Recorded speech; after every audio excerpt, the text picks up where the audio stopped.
Hi there, so today we are going to be talking about the new XinU album called A.O.R, otherwise known as Adult Oriented Romance. So XinU is a pretty new artist. She has only been around since 2021. However, in that time, she has released lots of singles, 3 EPs, and another album last year, which was also fantastic. She primarily works with a producer named Shohei Matsushita, and he is fantastic as well. His work really features just all kinds of blends of like pop and soul and bossa nova and jazz and also kind of like hip hop too. He's all over the place. And I really feel like he is the perfect partner for XinU for that reason, just because her voice is just so versatile for so many kinds of styles. While he is the primary producer for this album, there are actually a pretty good number of other guest producers on here too that are also really pulling their weight in my opinion. On that point, I want to actually start off by talking about the production on this album. The songs generally range from pop to R&B to bossa nova, like I said, and also kind of have this sort of city pop sort of vibe too. There is also some light trap on this album too, and I feel like that's maybe for the purpose of kind of giving the songs a more kind of modern feel maybe. So I would say that all of the songs on here are very well produced. So it's hard to really try to stick to maybe only talking about a few. My absolute favorite is probably the song Butterfly. I don't even want to really talk about why that song sounds so good. Just go listen to it. I feel like those like very first few seconds are just so like enrapturing and like, oh, like this sounds awesome.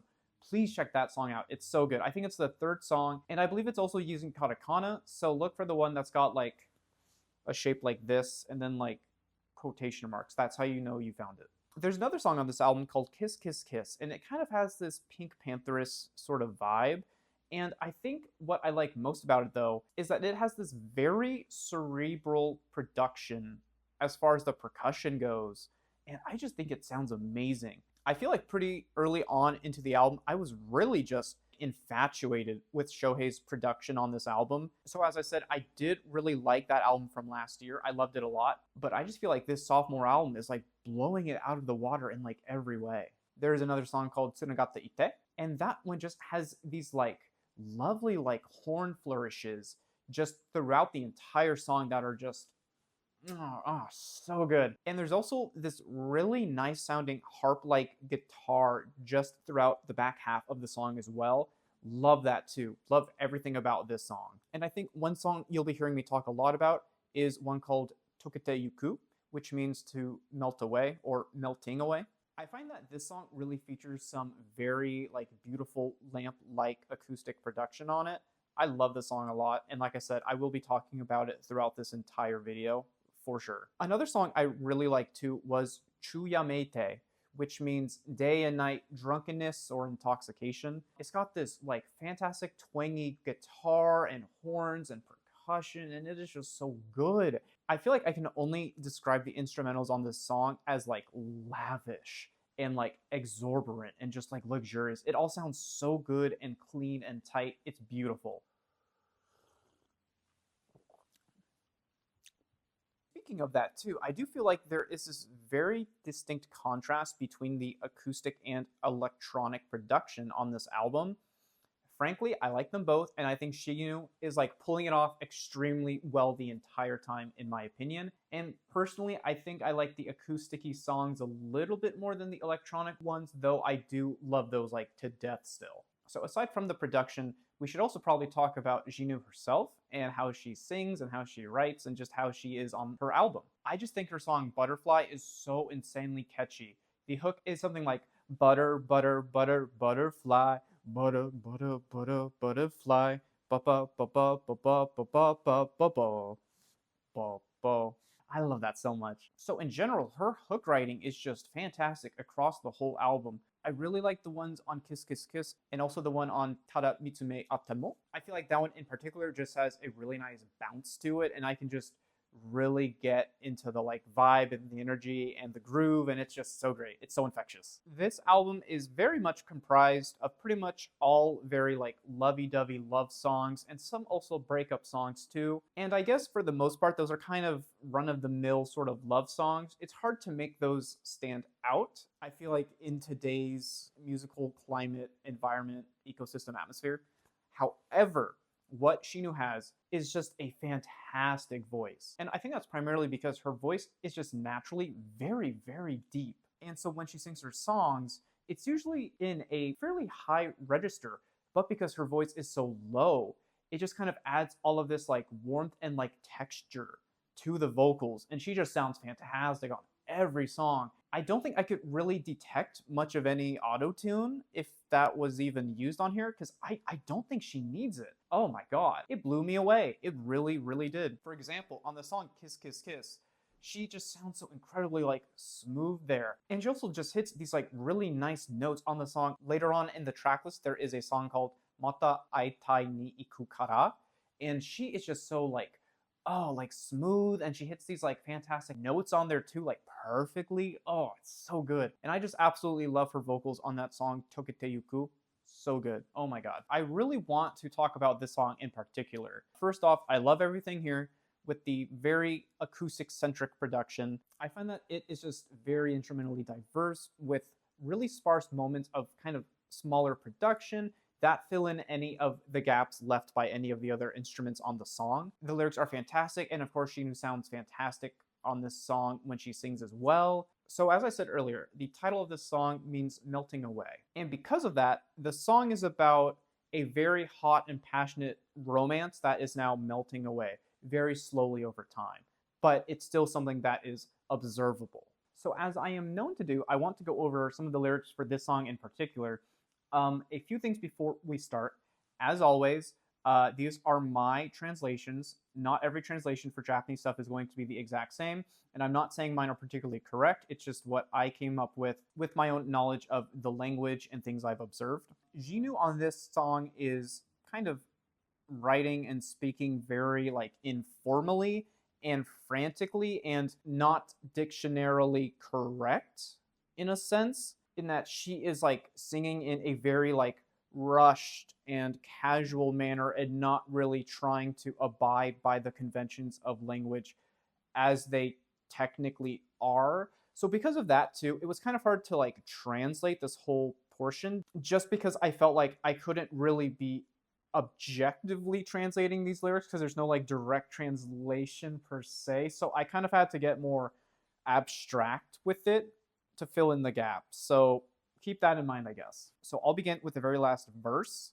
It's only like 4 lines here, and then the rest is the chorus. She starts off the verse with, "Your words, voice, and scent of today are something I'll remember someday in the future. I have this feeling that the hotter things get, the things that I don't know of will hurt even more." And so then she moves on to the chorus, which is the following. "It's all unraveling.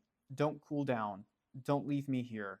It's all crumbling down, and I'll be all that's left." So in my mind, her feelings for this person are so just intense that when this relationship actually does end, the unrealized potential of it will probably be what hurts her most. And then in the chorus, we see her pleading with the other person because she just obviously can't live without them. So the reason I kind of wanted to point this out is because I liked the theme of things melting away, cooling down, because the romance was so hot and passionate. And I just really like that symbolism for this song and for the kind of scenario that is set up for it. I think that came out super well. And yeah, that's pretty much everything I have to say about the album. I love this. I love this a lot. I love a lot of the songs on here. I'm listening to it all the time. One thing I haven't mentioned yet is that this was released on December 4th of this year. So just in time for Christmas. And I think that was very intentionally done, because this just sounds like a perfect like Christmas album. Though it's not entirely marketed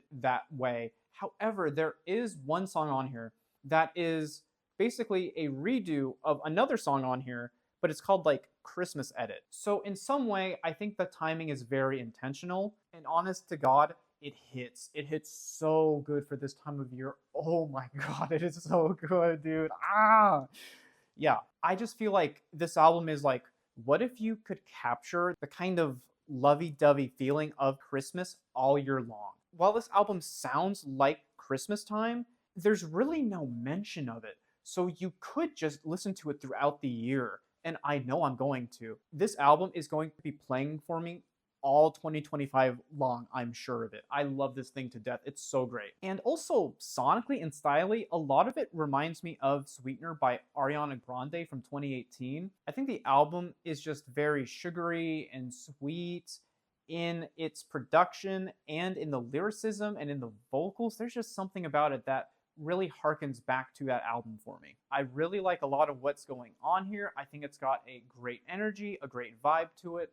Love that. However, there is some fluff on this album. I do have to talk about the negatives at some point, of which there are very few. There is the song Romance, which is the first song, and then there is Romance Christmas Edit. I don't know why she couldn't just choose one of those, or maybe release the Christmas Edit as a bonus song single. I don't think it belongs on this album. I really, really don't, because it's not Christmas themed as an album. It's just this one song that's already on the album as the first song that you probably heard 40 minutes prior. That's so weird. I don't get it. Additionally, there are two versions of the song Hora Hora, which is a great song, and your two versions are electronic or acoustic, and they're both really good, but I don't like having the two on here. Again, should have been a bonus. It works and I like it, but I wish it was a single, or she chose one or the other to put on the album.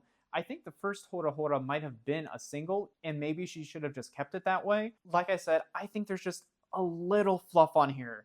And it's for that reason that I do kind of have to knock the score down a little bit, because I just don't like it on here. Personally, I think Romance Christmas Edit would have worked really well maybe on a future release to kind of harken back to this one. And so because of that, it's weird that it's on this same project. Like maybe put it on like a Christmas-centric EP.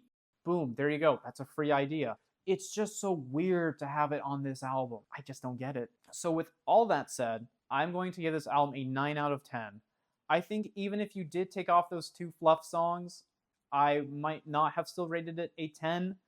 I think, just because not all of the songs are fantastic. I wouldn't say that any song on here is maybe below a 7 or 8, but if all of the songs were like perfect, just earworms, I would still probably call this a 10 out of 10 album, even with those two extreme fluff songs. Regardless of those songs being on there though, I don't plan to skip them. They're wonderful songs. Even if the Christmas Edit is just kind of like mega fluff because it's like very short and isn't really super special, I kind of sleep, but I still won't skip it. So yeah, that's my rating for this one, 9 out of 10. I think if you're interested in Japanese pop but not J-pop, and you want something more familiar and accessible to American pop, I would definitely say try this out. I think this would really be up your alley, and I think it would work as a really nice introduction to J-pop for that reason as well. So that's all I got for you.